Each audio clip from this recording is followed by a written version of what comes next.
Բարժան դատարան գտնում ենք, որ ներկայացված միջնորդությունը չի կարող քննության առարկա դառնալ, հետևաբար պետք է առանց քննության թողնվի, եթե պետք է քննվի, ապա պետք է մերժվի եւ գտնում ենք, որ անկախ սույն միջնորդության քննության արդյունքներից քրեական հետապնդումը պայմանական ցնցած, հենց այս գործը պետք է կարճվի։ Հիմա կբերեմ հիմնավորումները։ Հիմնավորումները քանի կետերից են բաղկացած, գումարային 9 կետ, որով կներկայացնենք առաջին կետով ռեշտ փուլի խնդիր չի այն ինչ որ բարձրացրել է սա ժամանակավրեպ միջնորդությունը, կներկայացվի, որ վճռաբեկ դատարանի կողմից սահմանված վերաքննության կամ վճռաբեկության վերանայման սահմաններից էականորեն դուրս է ներկայացված է միջնորդությունը, կներկայացվի, որ սույն վարույթը հիմա ինչ տեղի է ունենում, իչև հիմա չենք ասել, բայց տեղի է ունենում գոյություն չունեցող քրեական գործի շրջանակներում, գործը չկա, ոչ թե մեղադրանքը չկա, քրեական գործը չկա, որ մեղադրանքը ենթադրյալ փոփոխված արդեն իսկ ներկայացման պահին եղել է վաղեմության ժամկետը անցած եւ հետեւաբար չէր կարող ներկայացման առարկա դառնալ։ Մեղադրանքը փաստացի փոփոխվել է այնինչ պնդում է առնում, որ փաստական հանգամանքների փոփոխություն տեղի չի ունեցել։ Փոփոխված մեղադրանքը չի համապատասխանում օրենքով առաջադրված մեղադրանքին առաջադրվող պահանջներին, հստակ չի, որոշակի չի եւ դրա մեջ կան որոշակի մեղադրանքը ոչ օրինական դարձնող հիմնավորումներ։ Մեղադրանքում Ռոբերտ Քոչարյանի մասով եմ ասում, արձանագրվում են այլ անձանց առաջադրվող այլ անձանց կողմից ենթադրյալ հանցագործության կատարման մասին պնդումներ, չնայած այդ այլ անձին օգտվում են անձեռնամխելիությունից եւ այդ անձեռնամխելիությունը հաղթահարված չի, հետեւաբար չի կարող քննել նաեւ Ռոբերտ Քոչարյանի մեղադրանքի շրջանակներում եւ նաեւ հաղթահարված չի կամ ասենք պայմանական փոփոխված մեղադրանքի շրջանակներում խնդիրներ են առաջանում անձեռնամխելիության հետ։ Փորձեմ սկզբից, ուրեմն շատ կարճ մի քանի դատավարական նախապատվությանը վերաբերող հանգամանքներ կասեմ, որը անհրաժեշտ է հենց այս դիրքորոշման լույսին հետո։ 2008 թվականի մարտի 2-ին է հիմնական գործը հարուցվել, ըստ ձևակերպումները շատ կարևոր են, թույլ տվեք ընթերցեմ, ուրեմն հատուկ քննչական ծառայությունում հարուցվել է թիվ 622-02-600 քրեական գործը, 2003 թվականի ապրիլի 18-ին ընդունված քրեական օրենսգրքի 225-րդ հոդվածի 3-րդ մասով, 235-րդ հոդվածի 2-րդ մասով, 2008 թվականի մարտի 1-ից 2-ն ընկած ժամանակահատվածում Երևան քաղաքում տեղի ունեցած հրազենի պայթուցիկ նյութերի գործադրմամբ սպանություններում դուրսբերված զանգվածային անկարգություններ հրահրելու կազմակերպելու դեպքերի արդյունք։ Ինչի եմ սա ցիտում, որովհետև սա երևում է, որ այս գործը չի այստեղ քննվում։ 2018 թվականի հուլիսի 3-ին 622-02-600 քրեական գործին միացվել է, նույն օրն հարուցված եղել է մյուս գործը, 2008 թվականի փետրվարի 23-ից մարտի 2-ն ընկած ժամանակահատվածում Հայաստանի Հանրապետության գործադիր մարմնի ղեկավար անձի պաշտպանության նախարարի կողմից այլ անձանց հետ նախնական համաձայնությամբ Հայաստանի Հանրապետության սահմանադրական կարգը տապալելու դեպքի առթիվ ՀՀ քրեական օրենսգրքի 301 հոդվածի առաջին մասով նույն օրը հարուցված քրեական գործ, այսինքն սկզբում եղել է գործ զանգվածային արտադրություններով, հարուցվել է գործ 301 գոյություն չունեցող եւ երբևէ գոյություն չունեցած Հայաստանի Հանրապետության իրավական համակարգում ոչ արկա հոդվածով եւ քրեական օրենսգրքով չնախատեսված այդ արարքը ենթադրյալ ինչ որ բան անել կամ չանելու համար հարուցվել է գործ, միացվել է այս գործին։ 2008 թվականի հուլիսի 26-ին Ռոբերտ Քոչարյանի մեղադրանքի առաջադրվել նույն հոդվածով մեղադրանքներ են առաջադրվել նաև նույն օրը Յուրի Խաչատրյանի։ 2018 թվականի օգոստոսի 3-ին թիվ 622-02-700 քրեական գործին է միացել նաև պաշտոնական դիրք օգտագործելով արդարադատությանը խոչընդոտելու նպատակով դատարանի գործունեությանը միջամտելու դեպքի առթիվ քրեական օրենսգրքի 332-րդ հոդվածի 3-րդ մասով նույն օրը հարուցված քրեական գործը եւ մեղադրանքը առաջադրվել պարոն Արմեն Գևորգյանին։ 18 թվականի հոկտեմբերի 1-ին թիվ էլի նույն 622-02-600 քրեական գործին է միացվել բարձրաստիճան պաշտպանության անձանց կողմից առանձնապես խոշոր չափով կաշառք ստանալու դեպքի առթիվ քրեական օրենսգրքի 311-րդ հոդվածի 4-րդ մասի 2-րդ կետով նույն օրը հարուցված գործը եւ նույն ուրեմն 18 թվականի դեկտեմբերի 26-ին Սերյան Մուշել Յոհանյանին մեղադրանքի առաջադրվել 301 հոդվածով։ Ուրեմն պարոն Քոչարյանի մասով 2019 թվականի փետրվարի 12-ին առաջադրված մեղադրանքը փոփոխվել եւ լրացվել է, նրան նոր մեղադրանքի առաջադրվել կրկին 300 հոդվածի առաջին մասով եւ 311-րդ հոդվածի 4-րդ մասի 2-րդ կետով։ Նմանատիպ մեղադրանքներում փոփոխություններ են կատարվել պարոն Սերյան Օհանյանի եւ պարոն Արմեն Գևորգյանին առաջադրված մեղադրանքների մասով եւ 2019 թվականի փետրվարի 12-ին Յուրի Խաչատուրովին առաջադրված մեղադրանքը փոփոխվել եւ լրացվել է, նրան նոր մեղադրանքի առաջադրվել քրեական օրենսգրքի 300.1 հոդվածի առաջին մասով։ 19 թվականի փետրվարի 14-ին որոշում է կայացվել քրեական գործից մեղադրյալներ Ռոբերտ Քոչարյանի, Յուրի Խաչատուրովի, Արմեն Գևորգյանի եւ Սերյան Օհանյանի վերաբերյալ թիվ 622-02-919 քրեական գործ անջատելու մասին։ 19 թվականի ապրիլի 29-ին այդ գործ ուղարկվել է դատարան։ Հիմա միջև առաջ գնալ հարգելի դատարան, պատվարժան դատարան ես ինչի եմ ներկայացնում ես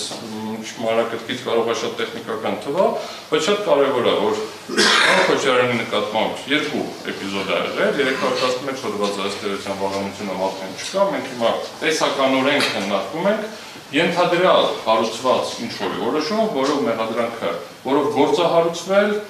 քրեական օրենսգրքով գոյություն չունեցող հոդվածով, երբևէ գոյություն չունեցած հոդվածով ենթադրյալ արարք կատարելու համար։ Այսա կարևոր հակամանք է, շատ տեսական է թվում, բայց շատ ֆունդամենտալ կարևորություն ունի։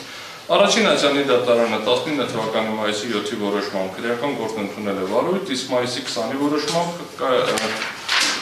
որոշում է կայացվել ի թիվս այլի քրեական օրենսգրքի 301 հոդվածի սահմանադրությանը համապատասխանությունը որոշելու հարցով սահմանադրական դատարան դիմելու մասին,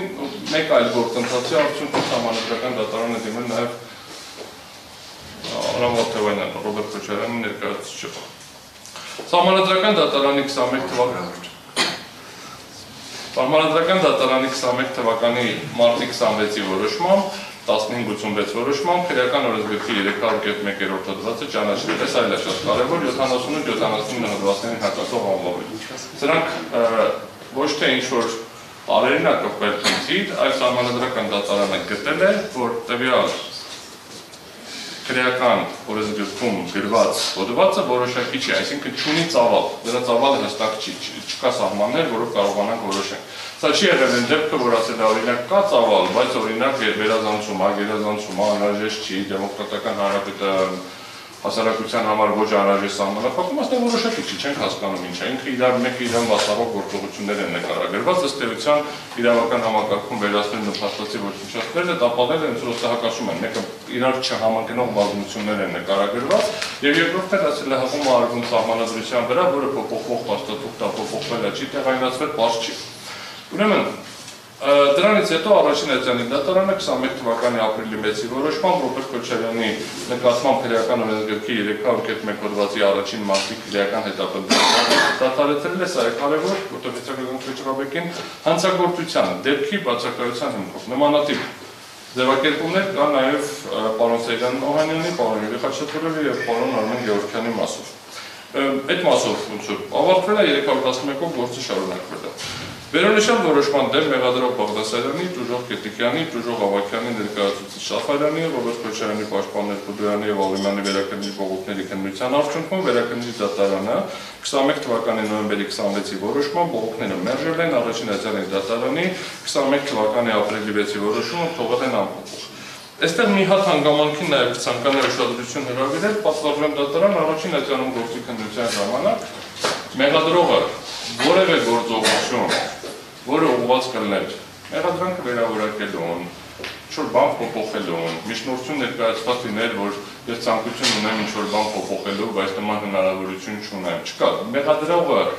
խնդրել էր դատարանին դիմել սահմանադրական դատարան, հոդվածի սահմանադրականությունը կամ ավելի ճիշտ օրենսդրական բացի հակասահմանադրականությունը որոշելու հարցով։ Դատարանը ըստ էության չէր բավարարել այդ միջնորդությունը, առանձին չէր քննել վճռով էր անդրադարձել այն հիմնավորմամբ, որ եթե ինքը դիմի կվերածվի մեղադրողի, որովհետև ինքը այս պահին չի կիրառում այդ հոդվածը, հետևաբար որպեսզի դիմի ինքը պետք է ասի ես ուզում եմ կիրառեմ, իսկ եթե ինքը ցանկանա կիրառի վերավորակելու հոդվածը, ինքը կստացվի մեղադրողի կողմում, ինչը կխախտի կողմերի հավասարությունը եւ դատարանի անաչառությունը։ Ուրեմն Վճռաբեկ դատարանը 22 թվականի մարտի 18-ի որոշմամբ գլխավոր դատախազ Դավթյանի Վճռաբեկ բողոքն ընդունել է վարույթ եւ հունվարի 19-ին 24 թվականի գրավոր ընթացակարգով քննության առնելով Վճռաբեկ բողոքը որոշել է դիմել սահմանադրական դատարան 300.1 հոդվածի 3-րդ մասի ներողություն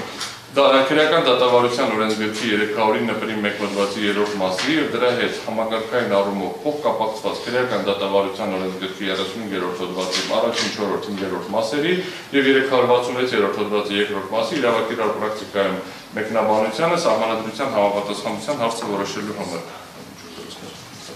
Պատվարժան դատարանն ուզում է ուշադրություն հրավիրել, որ սույն գործի քննության համար այս հոդվածները ունեն զորու նշանակություն։ Այսինքն նախկինում քննված հոդվածներ են եւ սույն գործը քննվում է արդեն նոր քրեական դատավարության օրենսգրքի շրջանակներում այս հոդվածների կիրառությունը էական չի, բայց սահմանադրական դատարանի որոշմամբ ոչ թե արձանագրվել է, որ այդ հոդվածները հակասահմանադրական են, ոչ թե արձանագրվել է, որ այդ հոդվածները ունեն բաց կամ ոչ այդ հոդվածները ուրիշ տեղ կա օրենսդրական բան, այլ արձանագրել է 1741 որոշմամբ, որ 98 թվականի քրեական դատավարության օրենսգրքի 309.1 առաջին հոդվածի 3-րդ մասը համապատասխանում է սահմանադրությանը այն մեկնաբանության, որ համաձայն սահմանադրական դատարանի կողմից քրեական օրենսգրքի այն նորմը, որը որակվել է ամբաստանյալի մեղսագրվող արարքը, սահմանադրությանը հակասող եւ անվավեր ճանաչելիս մեղադրողը կարող է մինչև դատարանի խորհրդակցական սենյակ հեռանալը փոփոխել ամբաստանյալին առաջադրված մեղադրանքը ամբաստանյալի արարքում քրեական օրենքում նախատեսված այլ արարքի հարկադրիչների առկայության պարագայում անկախ դատական քննության ընթացքում ապացույցների հետազոտումից։ Պատվարժան դատարան սահմանադրական դատարանի որոշումը շատ հետևելն է, որ ուսումնասիրում ենք, ասում մի քանի ռեժիմ կա մեղադրանքը փոխելու եւ այդ ռեժիմների մեջ է նաեւ հնարավորությունը միայն իրավական գնահատականը փոխելու եւ տեքստից չի բխում, որ պարտադիր անհրաժեշտ ապացույցների հիման վրա նոր փաստական հանգամանքներ կան եւ մեղադրողը հնարավորություն ունի մինչեւ խորհրդակցական սենյակ գնալը նախկին քրորի իր ընթերցումն այն, ասում այսպես եմ կարդում ես հոդվածը, ու քանի որ դա այդպեսին է, համապատասխանաբար ես գտնում եմ, որ այստեղ հակասահմանադրականության խնդիր չկա։ Մենք քննարկելու ենք գործը կրկնեմ նոր քրեական դատավարության օրենսգրքում, հետևաբար սահմանադրական դատարանը ինչպես է կարդացել նախկին քրեական դատավարության օրենսգիրքը էական չի, բայց ինչն է էական, որ սահմանադրական դատարանն ասել է ի սկզբանե մեղադրողը հնարավորություն ուներ, սա շատ կարևոր հանգամանք է, չի ասել չուներ, ես հիմա գտնում եմ պետք է ունեն ասել, ի սկզբանե ուներ այդ հնարավորությունը եւ արձանագրում եմ չի դիմել որևէ անգամ փոփոխելու, փորձ չի արել նույնիսկ փոփոխելու։ Հիմա 24 Էսա սահմանադրականից հեսա Վճռաբեկից էլ համապատասխան կարևոր հատվածը կարձանագրենք։ 24 թվականի սեպտեմբերի 12-ին Վճռաբեկ դատարանի որոշմամբ Ռոբերտ Քոչարյանի եւ մյուսների վերաբերյալ թիվ համապատասխան քրեական գործով Երևան քաղաքի առաջին ատյանի ընդհանուր իրավասության դատարանի 21 թվականի ապրիլի 16-ի որոշումը եւ այն անփոփոխ թողնելու մասին վերաքննիչ քրեական դատարանի համապատասխան որոշումը բեկանվել է, գործն ուղարկվել է նոր քննության այստեղ։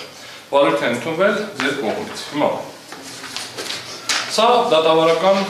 պրոցեսն է, Վճռաբեկ դատարանի որոշմանը կանդրադառնամ այն փուլում, այսինքն երկրորդ հարցի քննարկման ժամանակ, ինչպես նշեցի, որ Վճռաբեկ դատարանը սահմանել է վերանայման սահմաններ, եւ մենք հնարավորություն չունենք, մենք դուք բոլորս, հնարավորություն չունենք այդ սահմաններից դուրս գալ, եւ դրա շրջանակներում այս միջնորդություն, դիմում փոփոխություն ման ինչ կլինի, այն ինչի վերաբերյալ որոշում եք կայացնելու չի կարող քննարկման առարկա դառնալ։ Բայց հիմա առաջին կետին անդրադառնամ քրեական դատավարության օրենսգրքի կարգավորումները։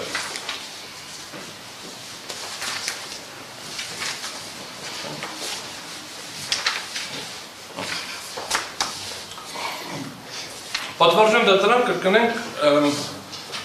առաջացել է մի իրավիճակ, որ գործը քննվում է նոր քրեական դատավարության օրենսգրքի շրջանակներում, հետևաբար կրկնեմ սահմանադրական դատարանի մեկնաբանությունները, որոնք տվել են 35.301 եւ այլ հոդվածներին, կիրառելի չի։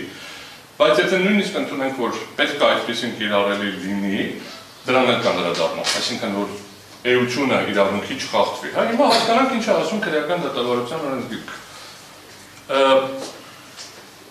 Այս հակասություն ասեմ, շփոթմունք ասեմ, ինչ ասեմ, սա է պատճառը, որ բազմաթիվ հարցեր ենք տալիս, որ հոդվածով սահմանված ընթացակարգ է, սա 311-ի, 12-ի, 15-ի, 17-ի, այսինքն սա իրականում սա ոչ թե ակադեմիական հետաքրքրություն է, իրականում մեղադրանքի գնահատականի փոփոխման պրակտիկա, իրավաչափ թե ոչ իրավաչափ, բազմաթիվ են, մեկը չի, երկուսը չի, բազմաթիվ են։ Նախքին քրեական օրենսգիրքը ուժը կորցրել է, դրա փոխարեն գործում է նոր քրեական օրենսգիրքը, նախքինում հարուցված գործերը, երբ որ հասնում են իրենց ինչ-որ համապատասխան ավարտին, ճառի ժամանակ մեղադրող ասում է, կատարել է արարք, որը կատարման պահին համապատասխանում էր նախքին քրեական օրենսգիրքի X հոդվածին, որը իմ կարծիքով համապատասխանում է նոր քրեական դատավարության, ներողություն քրեական օրենսգիրքի Y հոդվածին։ Մի հատ չի, բազմաթիվ են գործերը, վճիռներ կամ բազմաթիվ։ Առանց անդրադառնալու դա իրավաչափ է, թե չէ, ընթացակարգ է եղել։ Միշտ վճիռ կա, ամենավերջին փուլում ասել են, որ մենք ասել ենք, որ դա համապատասխանում է X հոդվածին, ընդ որում հոդվածի համարը չի մենակ, ձևակերպումներին համապատասխանում է նորի Y։ Առաջ չգնալով, հետ չգնալով 308-309 հոդվածները նոր քրեական օրենսգրքում մի հոդվածով է, նախկինի 300-309, այսինքն եթե 308 է լինել 309, մեկավոր դա վերջում պետք է համապատասխաներ 441-ին, եթե չեմ սխալվում, նոր օրենսգրքի համապատասխան հոդվածին։ Հիմա ինչ ասում քրեական դատավարության օրենսգիրքը։ Քրեական դատավարության օրենսգիրքի 311 հոդվածի համաձայն նախնական դատալսումների ընթացքում սույն հոդվածով սահմանված հաջորդականությամբ դատարանը քննարկման առարկա է դարձնում ու տրված է ցուցակ։ Ինքնաբացարկ, ընդդատություն, կարճել, մեղադրյալի նկատմամբ խափանման միջոց, գույքային հայց, միջնորդության դեպքում համաձայնեցման վարույթ, ապացույցների ծավալ, ապացույցների թույլատրելիության հարց, այլ վերաբերելի հարցեր, ընդ որում սույն հոդվածի առաջին մասի 4-րդ կետով նախասեցված հարցը կողմի միջնորդությամբ կամ դատարանի նախաձեռնությամբ կարող է քննարկվել առաջնահերթության կարգով։ 4-րդը հիշեցնում դա խափանման միջոցն է, որը մենք մի քանի անգամ քննարկել ենք։ Ինչ որ ձևաչափով, որովհետև կա չկա դա էլ ուրիշ հարց, բայց մենք քննարկել ենք։ Պատվարժան դատարան ուզում եմ մի հատ էլ ուշադրություն հրավիրեմ, որ ասում է այն վերևում ասում է նշված հաջորդականությամբ, իսկ այստեղ ասում է, որ միակ բացառությունը, որը սահմանել է 1/4-ն է։ Հա, իսկ սկզբանե չի եղել, հիմիկվա կարգավորումն եմ ասել, հիմա գործողով։ 312-րդ հոդվածի համաձայն նախնական դատալսումներն անցկացվում են դատավորի կողմից միանձնյա հանրային մեղադրողի եւ առողջի մասնակիցների մասնակցությամբ սույն օրենսգրքի 8-րդ բաժնի դրույթների վերաբերելի մասով մուտադիս կիրառմամբ հաշվի առնելով սույն գլխով նախատեսված առանձնահատկությունները։ Հոդվածը ամբողջությամբ չընթերցեմ, բայց երբ որ մենք դիտարկում ենք հոդվածը, հոդվածի մեջ հերթականության պահելու պահանջը հստակ է։ 321-րդ հոդվածի համաձայն, այսա կարևոր կետերից մեկն է, սույն օրենսգրքի 311-րդ հոդվածի առաջին մասի 1-ից 8-րդ կետերով նախատեսված հարցերը քննելուց եւ լուծելուց հետո կողմերն իրավունք ունեն միջնորդելու նախնական դատալսումների ընթացքում քննարկման առարկա դարձնել այլ վերաբերելի հարցեր։ Դատարանն իրավացու է իր նախաձեռնությամբ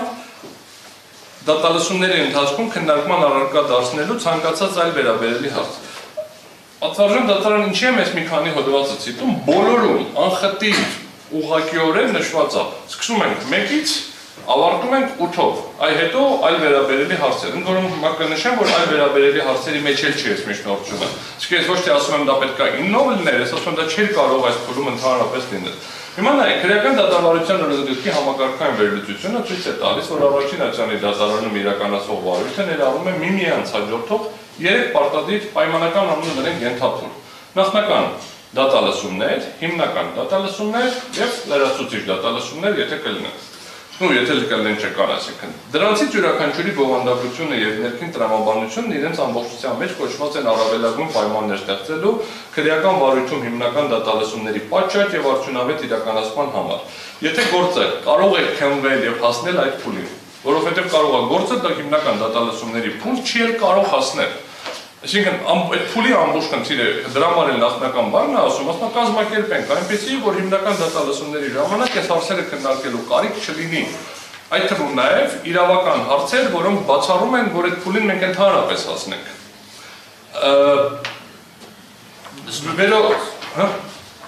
Վերոնշյալ ենթափուլերից յուրաքանչյուրում դատարանը կողմերի մասնակցությամբ քննարկում եւ լուծում է օրենսգրքով հստակ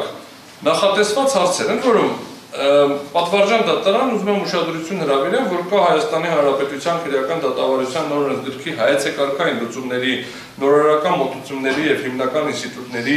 մեկնաբանման գործնական ուղեցույց, այսինքն մոտավորապես հեղինակները նախագծի կազմել են Եվ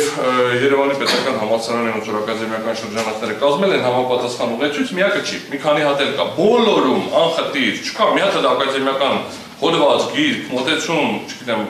զեկույց չեմ տեսել, որ ասում է դե գրված է, բայց այդքան էլ պետք չի պահել։ Մոտեցումը հստակ է եղել։ Մտնում ենք փուլով, գնում ենք առաջ, որովհետև միշտ առաջանում է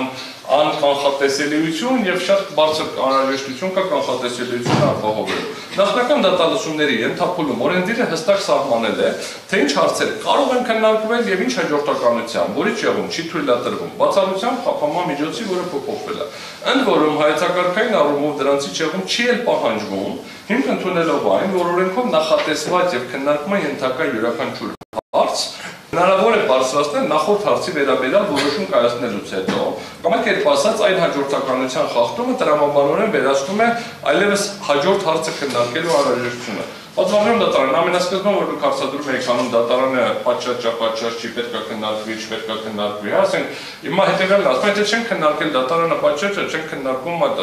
ընդդատիա չէ, չեն քննարկել ընդդատիա թե չէ, չեն քննարկում մնացած հարցերը։ Դրանից առաջ ինչ ենք անում, դրանից առաջ տեխնիկական հարցեր են քննարկում։ Ստացել ենք այդ հուշաթերթիկը թղթերը կամ որի համար որ դատարանն է լինի ըստ էության տեխնիկական գործողությունների շարքը կարող է իրականացնել, փոխվելուց հետո հնարավոր է նույնպես այլ հերթականություն լինի։ Հիմա չկարդամ այս բաներով, այնուհետև անցում է կատարվում քրեական դատավարության օրենսգրքի 311 հոդվածով նախատեսված հարցերի քննարկման, այն նախնական բաներից հետո կողմերի ինքնությունը պարզելուց եւ մնացած հանգամանքները պարզելուց հետո։ Եվ առաջնահերթության կարգով քննարկվում է բացարկի վերաբերյալ հարցը, որը հարցերի հաջորդականության շղթայում առաջին տեղն է, այնուհետև ընդդատության հարցը, այնուհետև քրեական հետապնդումը դադարեցնելու եւ այլն։ Ինչը հասկանալի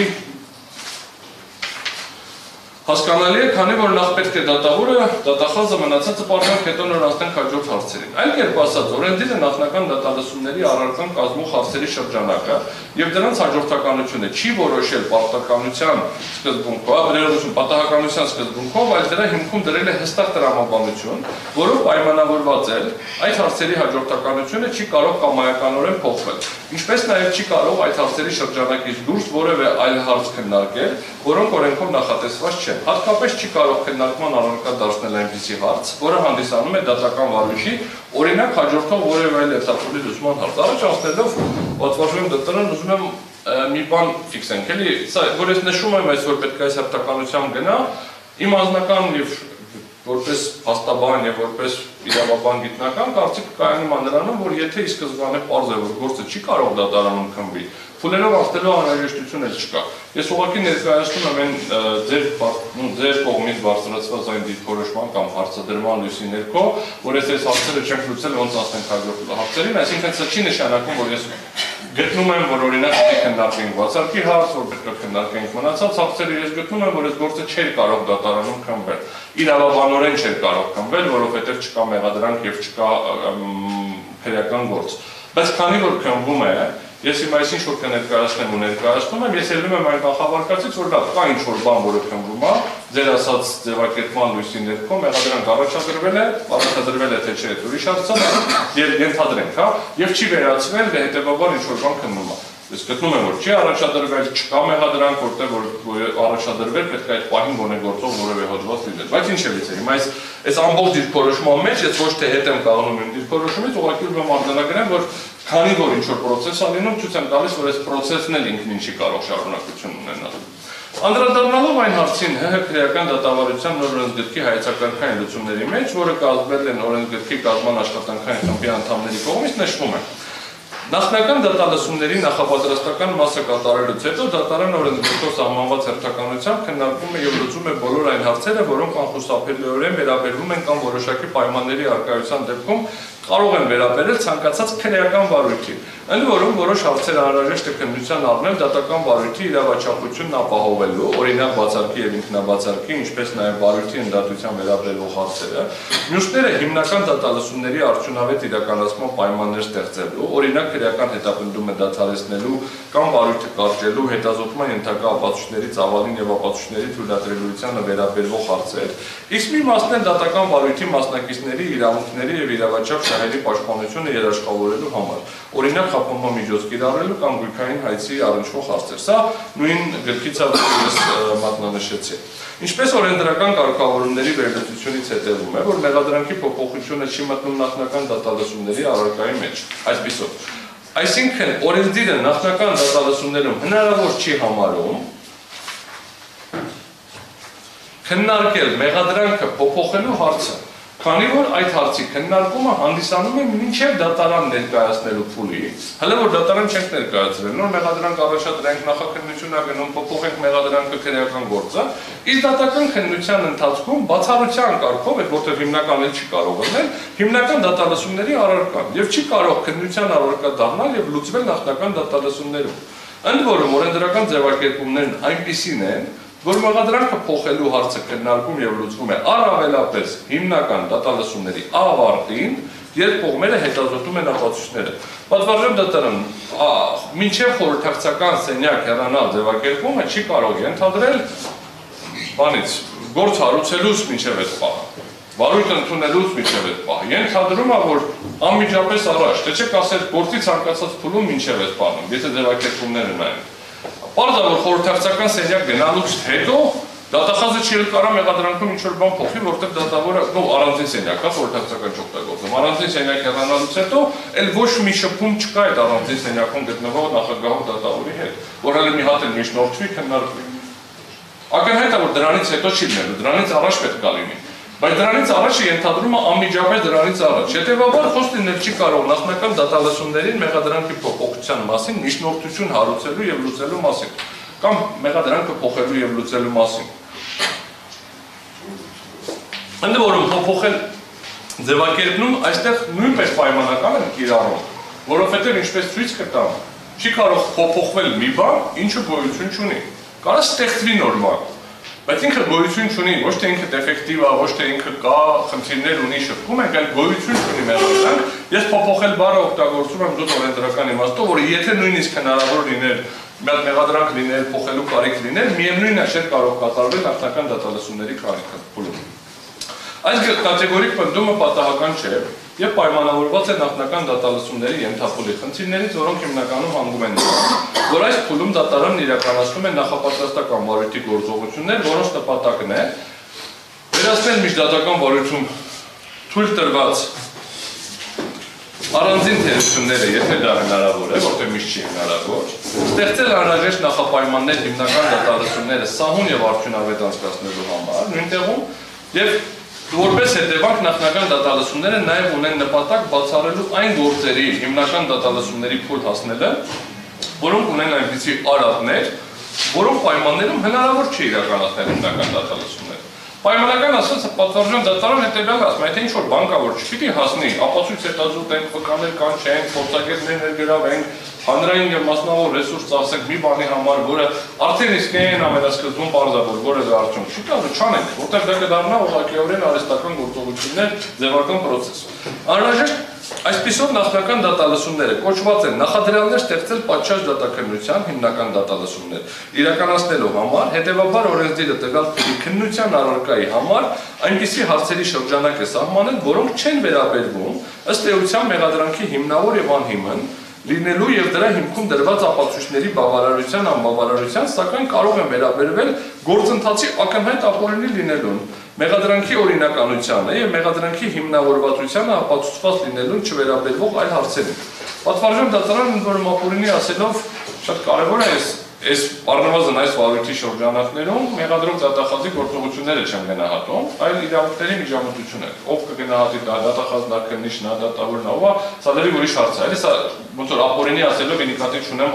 հանցավոր։ Ինիկատիվ օրենքին չհամապատասխանող եւ համապատասխանաբար ոչ իրավաչափ միջամտություն նախատեսող։ Մեր այս հետևություններն հերթին ուղղակիորեն բխում է ՀՀ քրեական դատավարության օրենսգրքի այն պահանջից, որ նախնական դատավարությունները կարող են քրեական արտադրվել քրեական հետապնդումը դադարեցնելու եւ քրեական վարույթը կարճելու հարցերը բացառապես 12-րդ հոդվածի առաջին մասի 3-ից 14-րդ կետով։ Առաջին երկրորդ կետը չկա դրա մեջ, ասում է 3-ից 14-ը խնդրեմ քննարկեք։ Եթե դա հնարավոր է առանց ապացույցներ հետազոտելու, դա 315-րդ հոդվածի ձևակերպումն է։ Ինչպես նաև կարող են քննարկվել բացառապես ապացույցների թույլատրելիության հարցերը, ընդ որում այն համատեքստում, եթե դրանք բովանդակային հետազոտություն չի պահանջում եւ 320-րդ հոդված։ Իսկ ապացույցների բավարար լինել չլինելու օրենքը չի սահմանում քննության առարկա դարձնել նախնական դատալսումներով։ Կոպիտ ասած, մեղադրանքի հիմնավորվածություն քննարկում ենք դատալսումների հիմնական դատալսումների ժամանակ։ Բայց պետք է լինի մեղադրանքը պիտի համապատասխանի օրենքին, ընթացակարգը պետք է լինի պատշաճ, ապացույցները առերևույթ ապօրինի պետք է չլինեն, այսինքն ձեռբերման նախորդները, ամրագրման եղանակները, նոր ասենք դատալսումները այնտեղ քննարկենք։ Մինչդեռ մեղադրանքի փոփոխությունը թեկուզ եւ քրեաիրավական գնահատականի մասով դուրս է նախնական դատալսումների առարկայից։ Այն տվյալ փուլում քննության առարկա չի կարող դառնալ, ուստի մեղադրանքի փոփոխության հետ կապված որևէ հարց փուլում քննության ենթակա չէ։ Հետևաբար միանշանակ է այն, որ քրեական դատավարության օրենսգրքի 311-րդ հոդվածով փակ թվարկումով սահմանված հարցերի հաջորդականության վերաբերյալ իմպերատիվ կարգի նախատեսումը օրենսդրական հստակ նպատակ է հետապնդում, որից որևէ շեղում, որևէ հատուկ դեպքի կամ գործի մասով օրենսդիրը չի նախատեսել։ Օրենքով նախատեսված հարցերի հաջորդականությունը խախտելու անթույլատրելիության վերաբերյալ մեր պնդումները ամրապնդվում են նաև 22 թվականի դեկտեմբերի 23-ին քրեական դատավարության օրենսգրքում փոփոխություններ եւ լրացումներ կատարելու մասին 22 թվականի օրենքի ընդունմամբ մասնավորապես այն փոփոխությամբ օրենսդիրն հստակ ամրագրեց միայն մեկ դեպք, որ ես նշեցի, երբ դատարան քննության ներողություն հնարավորություն ունի շեղվելու քրեական դատավարության օրենսգրքի 311-րդ հոդվածով սահմանված հաջորդականությունից եւ քննարկել խափանման միջոցի վերաբերյալ հարցը, որում սկզբնական բաղադրությամբ նման կարգավորում չէր նախատեսել, մինչդեռ դատական պրակտիկան ստիպեց նման փոփոխություն անել, ըստ էության միեդի ստանդարտ ասմախափանման հարցը պետք է կարողանաս պարբերաբար վերանայել տարբեր հերթական, ըստ էության առաջնահերթ վերանայես։ Այսինքն հիշալ օրենսդրության փոփոխությամբ եւս մեկ անգամ հաստատվեց օրենսդրի նպատակը 311 հոդվածը։ Սկսում ենք սկզբից, ավարտում ենք վերջով։ Այդ փոփոխությունը ինքնին հաստատեց, որ սա ոչ թե դրել ենք շարք, որը որ հերթականությամբ ցանկանում են կարող են քննարկել, այլ պետք է սկսենք առաջին կետով, հետո երկրորդ կետով, հետո երրորդ, չորրորդ, հինգերորդ, վեցերորդ, յոթերորդ, ութերորդ եւ 9-րդ կետում եթե կան առաջին փուլին վերաբերող այլ հարցեր քննարկել դրանք, ընդ որում կրկնում եմ, այս հարցը չի վերաբերում այդ այլ հարցերին։ Դա իր հերթին նշանակում է, որ եթե օրենսդիրը թույլատրելի համարեն որոշակի իրավիճակում օրենքով սահմանված հարցերից դուրս այլ հարցերի քննարկում եւ լուծում, նույնիսկ եթե նման շեղումը խիստ անհրաժեշտ լիներ, ապա օրենսդրական փոփոխությամբ կարող է նախատեսել այդ հարցերի բացշրջանակ եւ դրանք քննարկման դիսպոզիտիվ կարգ եւ դրանով օրինականացնել մեղադրանքի փոփոխության հարցի քննարկումը նախնական դատալսումներում։ Պատվարժան դատարանը օրենսդիրը կարող ասել էլի, որ Գիտեք ինչ, եթե դատարանը, վստահում ենք դատարանին, դատարանի լիազորություններին եւ թողնենք, որ դատարանը գնահատեց, եթե անհրաժեշտություն կա որևէ հարց քննարկել, դատարանը քննարկել այդ հարցը, բայց նման անհրաժեշտություն չի նախատեսել, հենց մի պայմանով ասել է, գիտեք ինչ, դատարանին տարբեր հարցերում ազատություն են տալիս օրինակ ապացույցներ գնահատելու փուլում, եւ դա արդարադատության բունեությանն է վերաբերվում, բայց մնացած հարցերում չենք թողնում ազատություն, որ կանխատեսելիությունը ավելանա։ Դու բոլորի համար դատարանում իմանանք ինչ հերթականությամբ ենք քննարկելու։ Տվյալ դեպքում դատական հիմա փորձեմ արդեն փաստերին մի քիչ անդրադառնալ։ Տվյալ դեպքում դատական նիստի ընթացքում նախագահով դատավորը դուք դատական նիստը բացելու պես տեխնիկական որոշակի հանգամանքներ ճշտկրտելուց հետո փաստորեն անցում է կատարել իրեն եւ հանրային մեղադրողին բացարկի հարցի քննարկմանը, որից հետո նշել է, որ անհրաժեշտ է կատարել որոշակի վարույթային գործողություններ, ինչի առնչությամբ կրկին անհասկանալի ընթացակարգի շրջանակներում անցում է կատարել մեղադրանքի փոփոխության թույլատրելիությանը։ Մասնավորապես ցիտում եմ հիմա. Դատարանը մի քանի արձանագրում ունի անելու այս պահին։ Փաստացի հանրային մեղադրողներին բացարկի միջնորդություն չներկայացվեց։ Դատարանին եւս նման հանգամանքներ հայտնի չեն։ Դատարանը հաջորդի պետք է անցնել պատվարժան դատարանը, սա արդեն երբ որ ձեր բացարկի հարցը դուք քննարկեցիք, որովհետև մենք ես նշեցի, որ լիազորություն չունեմ բացառ, կարգավիճակ չունեմ բացառքի, հիմա երբ որ քննարկվեց, դատարանը հաջորդի դրանից հետո երբ որ քննարկեցիք մեղադրողներին, դրանից հետո այս պնդումն ասեց։ Դատարանը հաջորդի պետք է անցներ ուժողների լիազոր ներկայացուցիչի բացառքի հարցի քննարկմանը, թարգմանչի բացառքի հարցի քննարկմանը, ինչպես նաև պաշտպանների վարույթի մասնակցությունը բացառող հանգամանքների հարցի քննարկմանը,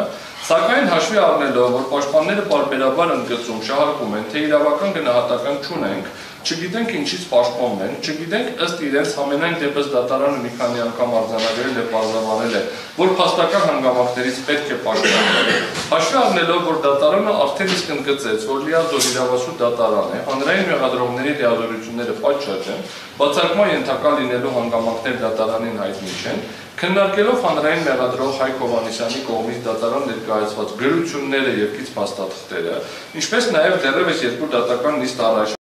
տարությունը ունի միջնորդություն, մեղադրանքը փոխելու հետ կապված, ինչպես նաև հաշվի առնելով հիմք ընդունելով Սահմանադրական դատարանի կողմից 24 թվականի հուլիսի 22-ին եւ Վեճռաբեկ դատարանի կողմից 24 թվականի սեպտեմբերի 12-ին որոշումներով արտահայտված իրավարական դիրքորոշումները, ուշադրությունը կարևոր մասն է, դատարանը որոշեց հանրային մեղադրողներին թույլ ապրել ներկայացնել մեղադրանքի որոշումները, խնդրեմ հարգելի մեղադրողներ, սա եղել է ձևակերպումը։ Այնուհետև նախագահողն արձանագրել է, որ վրիպակի արդյունքում նշել է, որ նոր մեղադրանքի հրապարակումն է թույլատրում, մինչդեռ իրականում թույլատրում է մեղադրանքը փոխելու վերաբերյալ միջոցառությունը հրապարակումը։ Մասնավորապես իմ հարցին առայն, որ այսինքն թույլատրվում է ներկայիս հանրային մեղադրողի կողմից հրապարակել այն միջնորդությունը, որով հայցում է մեղադրանքը փոխելու թույլտվություն ստանալ, նախագահողը հստակ եւ այնտեղի ասեց այո։ Այսինքն դատարանը թույլատրել է ներկայացրել մեղադրանքը փոխելու վերաբերյալ միջնորդություն։ Ավելի պատվարժան դատարան, երբ որ ներկայացվեց նոր մեղադրանքը, հաջորդ քոլերում եմ արդեն ասում, երբ որ մեր դիրքորոշումը նախորդ նիստին, երբ որ քննարկում ենք դիրքորոշումի մասով, դուք հստակ նշեցիք, որ որոշում պիտի կայացնենք։ Հիմա սա Այն երրորդ մասնա, չորրորդ մասնա, բայց արդյոք այս փոփոխված մեղադրանքով գործը առաջ է գնալու, առաջ չի գնալու, դուք դեռ որոշում պիտի կայացնեք եւ միջնորդություն է ըստ էության քննարկվում։ Տեղին է հիշատակել քրեական դատավարության օրենսգրքի 154-րդ հոդվածի 154-րդ հոդվածը, որի առաջին մասը սահմանված է, որ բանավոր միջնորդությունն ամրագրվում է վարույթային գործողության կամ դատական նիստի արձանագրության մեջ, իսկ գրավոր միջնորդությունը կցվում է վարույթի նյութերին։ Նույն հոդվածի 5-րդ մասը սահմանում է Միջնորդությունը թողնվում է առանց քննության, եթե այն բերել է միջնորդություն հարուցելու իրավունք չունեցող անձը, օրենքով նախատեսված դեպքերում այն հարուցել է, այսա կարևոր ոչ ժամանակին կամ ստորագրված չէ։ Պատվարժան դատարանը ըստ էության ինչ է ասում 154, ասում է, եթե կբերեն միջնորդություն, գրավոր կամ բանավոր, ոչ ժամանակին, այսինքն չեք կարող այդ բանը քննարկել, համապատասխանաբար պետք է թողնեք առանց քննության։ Այսպիսով, ելնելով քրեական դատավարության օրենսգրքի 311-12-րդ հոդվածների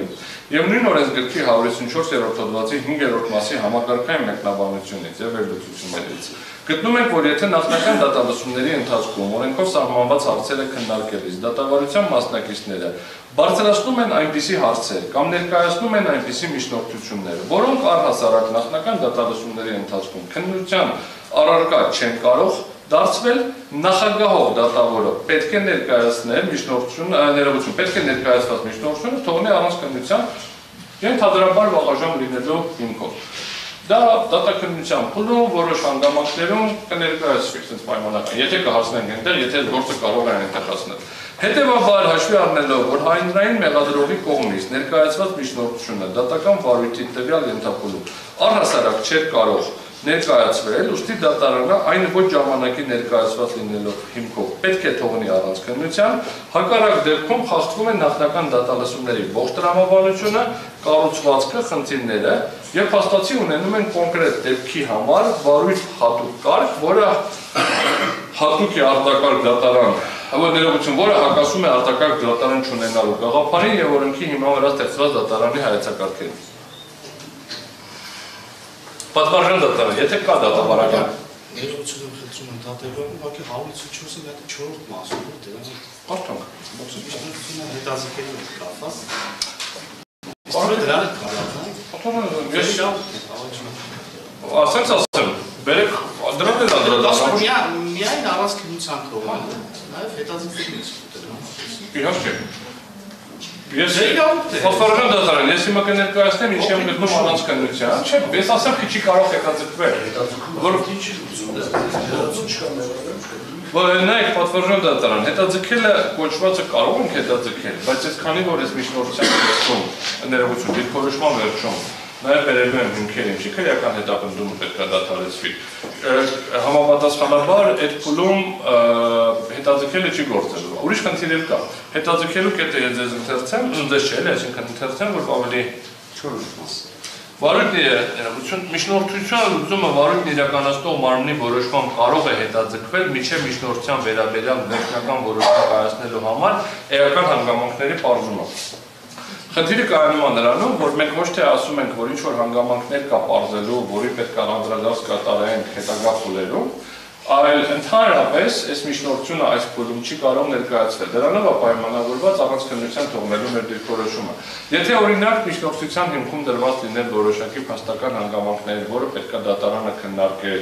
եւ դրանից հետո գնահատեր, արդյոք կարող է քրեական հետապնդումը դադարեցվի թե չէ, պայմանական ամենաշատը տեղը օգտագործվում է,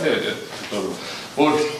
հետապնդումը դադարեցնելու ինչ-որ հիմքեր կան, դատարանը ասում որոշակի հանգամանքներ կան, որոնք դատաքննության փուլում ենք օրինակ պարզելու, պայմանական եմ ասում, կամ 311-ով նախատեսված հաջորդող գործողությունների արդյունքում, եթե ապացույցները մենք հանրացրելադրելի ճանաչենք,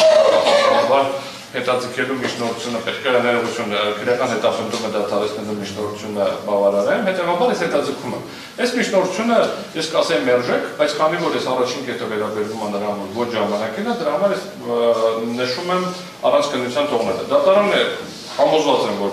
դատարանը չէ, մասնակիցներից բոլորը գիտենք այդ 4-րդ մասին է, եւ այստեղ որևէ ինչ-որ նպատակ հեղաթյուրելու չկա։ Գտնում եմ, որ չի կարող հետաձգվել անկախ ամեն ինչից, մնացած հանգամանքներով, որը կներկայացնեմ։ Սա ինչի համար ուղղակի դատարանը ցանկացել որ դրա մասին։ Այդ դիրքորոշումը բացահայտել։ Բացառապես դա գտնում եմ, որ այս միջնորդության հենց ասեմ, վերջում ամենավերջում գրված է, որ խնդրում եմ միջնորդությունը մերժել, քրեական հետապնդումը կամ այս ինչ որ կա, այս process-ը դադարեցնել։ Սա է, ուղղակի, որովհետև հավելյալ հիմնավորումներ են դեռ ներկայացված։ Այս ուղղակի մենք ուղղակի այս պատկանում մատերիալ, Ես կտորը գոնե ավարտեմ, ես եթե... Կարճենցն ինչ ուներ ասում, պատվարժան դա։ Ավարտեմ... Ավ հաչատան, ինչ է պատվարժան, Дело в том, что, уважаемый судья, материал тяжелый. Все эти статьи, все не успеваешь понять суть дела. Надо немножко отдохнуть, по-моему. Շատ լավ, աշխարհում որ 1 ժամ արդեն դուք։ Ես մի 5 րոպե այս մասը բացնեմ, որ մտքիջում ես։ Թողնենք 5 րոպե։ Մի ջա։ 5 րոպե կա։ Այլ կերպ ասած, ասին առաջին հատվածը, որ ես առաջնության ավարտում եմ, երկրորդը սկսենք։ Պատվարժան դատարան ստացվում է հետևյալը, եթե մենք ունենք քրեական դատավարության օրենսգրքով սահմանված հստակ կարգ, այդ կարգից ցանկացած շեղում, եթե դա ֆունդամենտալ շեղման մասին այն ինչ-որ, դա բերում է նրան, որ մենք ունենում ենք արտակարգ դատարան։ Սա եթե պրիմիտիվացնենք, օրենքի վրա ստեղծված դատարան չի, որովհետև օրենքի վրա ստեղծված դատարանի ստանդարտը ենթադրում է ոչ միայն, որ դատարանը նախատեսված է օրենքով եւ դատավորը նշանակված է օրենքի համապատասխան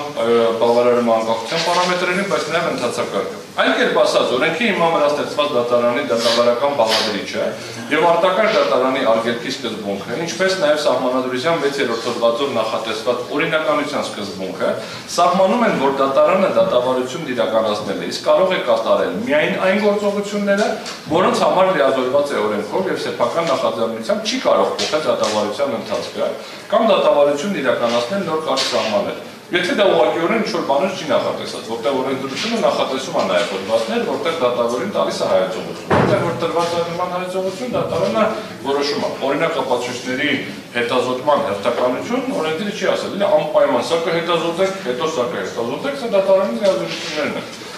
Ինչ վերաբերվում է հնարավոր կամ այն մեկնաբանությանը, որ արդեն իսկ մեղադրանքի կողմը նման միջնորդությամբ դիմել է դատարանին եւ դատարանը ստացել է նման միջնորդություն, հետեւաբար պետք է քննարկի ապա այն անունն է, քանի որ քրեական դատավարության օրենսգիրքը հստակ սահմանում է, որ միջնորդությունը ոչ անկետին ներկայացված լինելով դեպքում կարող է թողնել առանց քննության։ Կարող է նաև հետաձգվել, բայց ես նշեցի, որ կարծիքով հետաձգման հիմքեր չեն լինելու, բայց դատարանը կորոշի ամեն դեպքում էլի իրազորությունների շրջանակներում։ Ավելին, ուշադրության է արժանի ևս մեկ կարևոր հանգամանք, այն է, թեև նախագահող դատավորի դիրքորոշումը պարզաբանելիս նշել է, որ թույլատրելի է համարում ոչ թե մեղադրանքի փոփոխումը, այլ դրա ուղղությամբ միջնորդության ներկայացումը, կամ ասենք ասենք, փոփոխված մեղադրանք ներկայացնելը, բայց որի վերաբերյալ նախագահող դատավորը որոշում կընդունի, սակայն 24 թվականի նոյեմբերի 11-ի հանրային մեղադրող Հովհաննիսյանի գրությունից պարզ է դառնում, որ հանրային մեղադրողն ամենևին էլ նման միջնորդությամբ հանդես չի եկել, վերջին իր վերը նշված գրությամբ խնդրել է դատավարության ընթացքում հանրային մեղադրողներին հնարավորություն ընձեռնել ներկայացնել արդեն իսկ փոփոխված մեղադրանքները։ Այսինքն արարքների իրավական գնահատականները փոխելու եւ նոր մեղադրանք ներկայացնելու մասին որոշումները։ Պատվարժան դատարան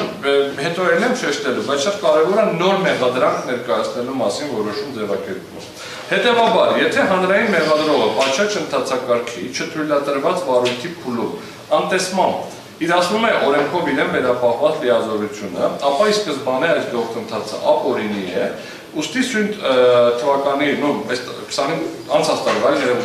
տարվա նոյեմբերի 11-ի դատարանին հասցեագրված խնդրանքը մեղադրանք ներկայացնելու վերաբերյալ պետք է թողնել առանց քննության։ Հիմա ներկայացվել է քննարկում ենք նորմալով, քննարկումը պետք է թողնել առանց քննության։ Ամփոփելով վերագրյալը կարելի է եզրակացնել, որ այն փուլում, որում հանրային մեղադրողը ներկայացրել է մեղադրանքը փոխելու միջնորդություն, օրենքով անթույլատրելի է, քանի որ օրենսդիրը հստակ սահմանել է նման միջնորդությամբ, եթե ընդհանրապես հնարավոր լինի, հանդես գալու դատավարական փուլը եւ այդ միջնորդությունը քննության առնելու կարգը, պայմանները եւ դատարանի լիազորությունը հետեւաբար կարող են պնդել, որ դատախազը նման ներողություն նախնական դատալսումների նման բավարարով հանդես գալու հնարավորություն եւ իրավասություն չունի, այսինքն դատախազի միջնորդությունը բաղաժամ է կամ ոչ ժամանակ է հարուցված, ուստի այն պետք է թողնել առանց քննության։ Այս իմ առաջին արգումենտներ, որը վերաբերվում էր նրան, որ միջնորդությունը կամ փոփոխված բանը ոչ ժամկետին է ներկայացված եւ մեր կարծիքով պետք է թողնի առանց քննության։